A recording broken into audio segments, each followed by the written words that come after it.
Olá pessoal, sejam bem-vindos ao meu canal. Para quem ainda não me conhece, eu sou a Lívia e vou estar aqui falando para vocês sobre casos criminais.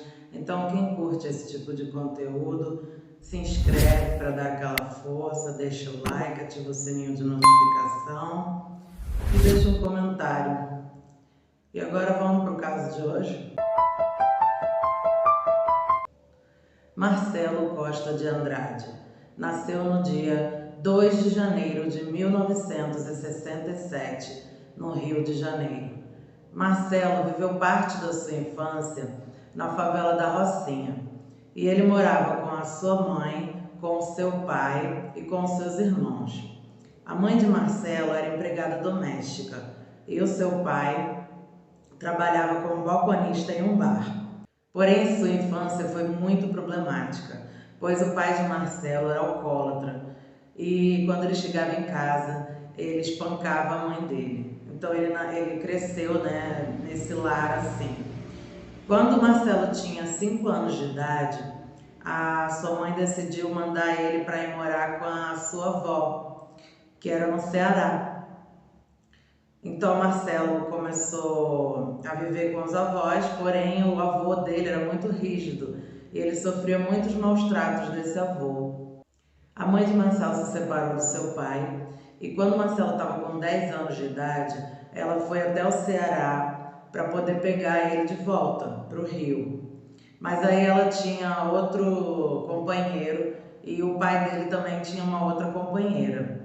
Só que eles brigavam muito, a mãe de Marcelo brigava demais com esse novo namorado dela e ela sempre saía de casa, tipo, tinha uma briga, ela saía de casa e ela levava Marcelo junto, então foram pelo menos umas 3 vezes que passaram por isso, de ter que sair de casa e depois voltar.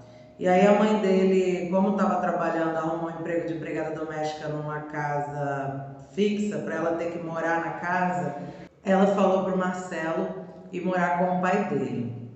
Então ele estava morando com o pai dele, o pai dele colocou ele num colégio interno, só que nesse colégio Marcelo sofreu muito bullying, porque os amiguinhos, o chamavam de burro, retardado, porque ele tinha muita dificuldade nas matérias escolares.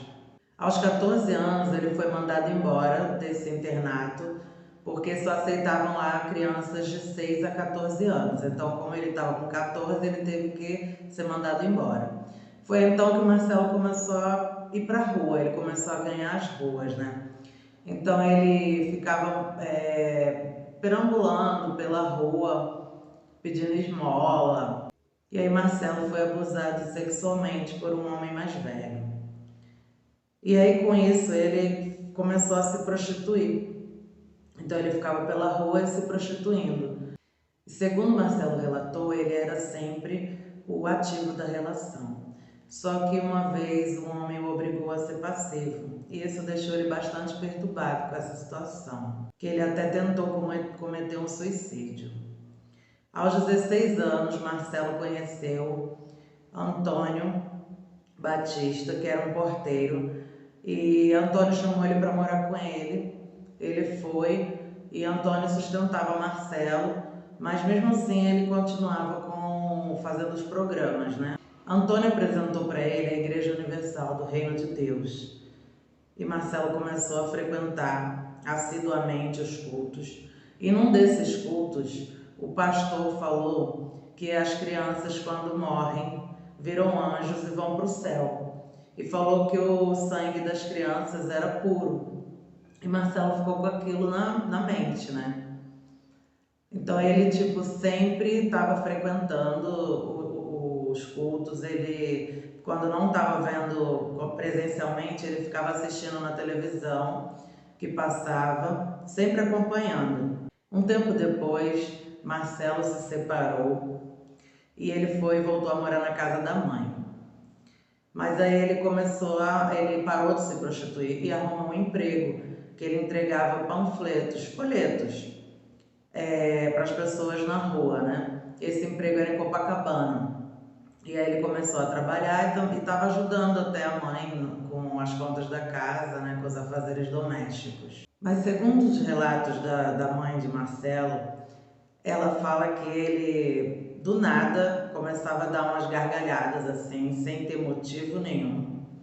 E que ele, quando não estava assistindo ou lendo revistas, livros da igreja, ele ficava vendo revistas pornográficas. E também ele amava escutar Xuxa e outros ídolos infantis da época também. E além disso, ele tinha um hábito muito estranho de ficar escutando uma fita gravada com o choro do irmão dele mais novo. Então ele tinha essas atitudes que a mãe achava esquisito, né? Ela julgava ele um rapaz esquisito, porém ela não falava nada. Aí teve uma vez também que Marcelo chegou em casa, pegou um facão e saiu, sumiu um tempo e depois chegou em casa com a roupa toda cheia de sangue e a mãe dele perguntou por que estava com aquele sangue e ele alegava, dizia que era porque ele estava matando porcos. E ele também adorava crianças, ele dava muita atenção para as crianças, ele dava doce para as crianças, bolo, estava sempre rodeado de crianças. Então a mãe dele não achava que ele não tinha nenhuma maldade com isso, né? Foi aí que Marcelo começou a cometer crimes. E os seus crimes, Marcelo estrangulava, Marcelo batia com pedras na cabeça dessas crianças, eram sempre meninos, na faixa etária de 6 a 13 anos em média. E ele sempre abusava sexualmente desses meninos e também bebia o sangue. E ele dizia que ele bebia esse sangue, por quê? Porque como ele tinha escutado do pastor que o sangue das crianças era puro, então ele bebia, porque ele falava que ele também ia ficar puro e também porque ele ficava mais bonito. Além de beber, também ele espalhava o sangue assim pelo rosto. E ele acreditava de verdade que ele matando essas crianças, elas iam para o céu, elas iam virar anjo e iam para o céu, conforme o pastor tinha falado para ele. No dia 16 de dezembro de 1991, Marcelo estava no centro de Niterói quando ele abordou dois garotinhos, Altair Medeiros de Abreu, de 11 anos, e seu irmão, Ivan Medeiros de Abreu, de 6 anos, que eram muito pobres, crianças muito pobres que moravam em São Gonçalo. E aí o Marcelo abordou e ofereceu 4.000 cruzeiros para eles, para poderem estar ajudando ele a acender velas num ritual católico. As crianças que geralmente ficavam pedindo esmolas, né, na rua para ajudar a mãe em casa ou vendendo bala em sinal, prontamente aceitaram, não viram maldade nenhuma naquela situação. Então Marcelo saiu com esses garotos e quando estava perto de um terreno baldio, Marcelo assediou, né, sexualmente Ivan, o pequenininho de 6 anos, e depois ele o matou. E ele foi tentar agarrar o mais velho, Altair, tentou beijá-lo, e Altair não quis, ficou apavorado com aquela situação. Então Marcelo pegou uma pedra e bateu na cabeça dele, causando um ferimento. Aí a partir daí Altair ficou com muito medo, ele começou a obedecer tudo que Marcelo mandava. Eles dormiram juntos na noite no matagal e no dia seguinte Marcelo levou Altair com ele para o trabalho dele. E em um descuido de Marcelo, Altair conseguiu fugir. Ele chegou em casa muito apavorado, em pânico, chorando muito e com a cabeça sangrando. A mãe dele não entendeu nada e perguntou o que tinha acontecido e onde estava o seu irmão. E ele falou que não sabia de nada, ele não conseguia nem falar direito, de tão nervoso que ele estava com aquela situação. Aí a mãe dele com o pai foram na delegacia para poder prestar queixa do desaparecimento de Ivan. E aí os delegados, conversando com Altair, conseguiram que o menino falasse tudo. Então ele contou toda a situação e falou, os policiais falaram se ele podia levar até onde era o trabalho de Marcelo. E ele aceitou, ele falou que ia levar. E aí eles foram, aí chegaram ao trabalho de Marcelo. Marcelo estava almoçando e logo se entregou e já falou logo que ele que tinha cometido o crime mesmo. Quando ele foi levado para a delegacia, ele assumiu 14 assassinatos de meninos de Niterói e do Rio de Janeiro que estavam desaparecidos. E Marcelo contava tudo numa boa e dando risada, dando gargalhadas. E os policiais perplexos com aquela atitude doentia dele. Ficavam assim, meu Deus, como pode isso? Ser tão frio desse jeito. Ele alegou que muitas vezes ele voltava para os locais de onde ele tinha cometido os crimes ele cometia necrofilia com os corpos já em decomposição e muitas vezes até com esqueleto. E ele disse que quando ele matava, ele virava a criança de cabeça para baixo e deixava o sangue escorrer dentro da marmita dele e bebia todo o sangue. E foi daí que surgiu o nome, né, que foi dado a ele de Vampiro de Niterói. Marcelo passou por psiquiatras e atestaram que ele era esquizofrênico e psicopata. E aí, com as leis brasileiras, ele ficou inimputável. Ou seja, ele não foi julgado por nenhum crime cometido. Ele foi enviado para um manicômio judiciário para permanecer internado. E em 1997, Marcelo conseguiu fugir desse manicômio e foi para o Ceará. Só que ele ficava perambulando pelas ruas lá e uma parente dele acabou avistando e sabia que ele estava sendo procurado no Rio de Janeiro e o denunciou.